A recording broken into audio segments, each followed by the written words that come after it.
The weirdest jobs in history. 7th on the list is the human alarm clock.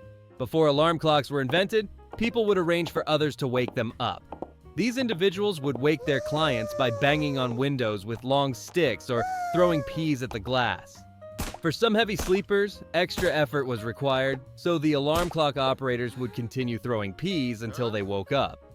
Interestingly, some of these human alarm clocks even had their own alarm clock to wake them up. 6th on the list is whipping. Being an English or French prince had certain advantages. Princes were never punished, but instead, punishment for their misbehavior was meted out to the whipping boy, a child beaten on behalf of the prince. The aim here was that watching his friend suffer would make the prince feel guilty and improve his behavior. As you might imagine, this probably didn't work, but at least the whipping boy had a job and earned money in return. Number 5 is the Leech Collector. Back when doctors believed that bloodletting could cure everything, leeches were as valuable as gold. This is where Leech Collectors came in.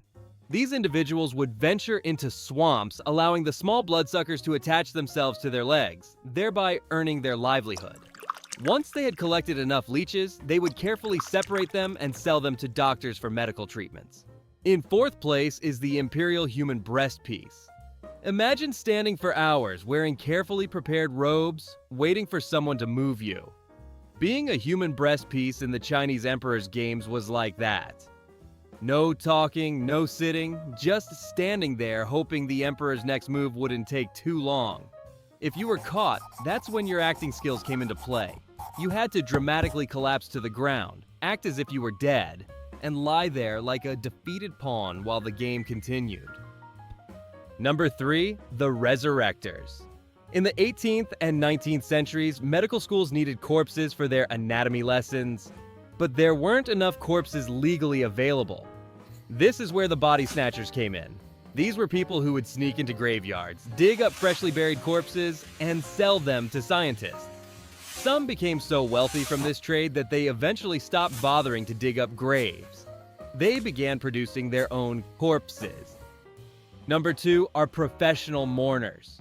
In the past, funerals were not just about saying goodbye, they were mostly about drama.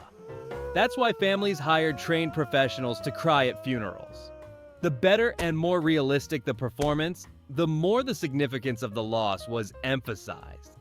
These specialists could cry on demand, throw themselves on the ground, and even tear their clothes for added effect.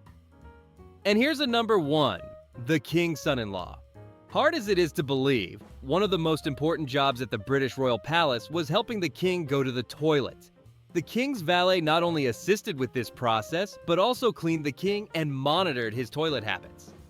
The strangest part was that this was not a lowly servant's job. In fact, it gave the king's personal toilet attendant considerable political power. Thanks for watching.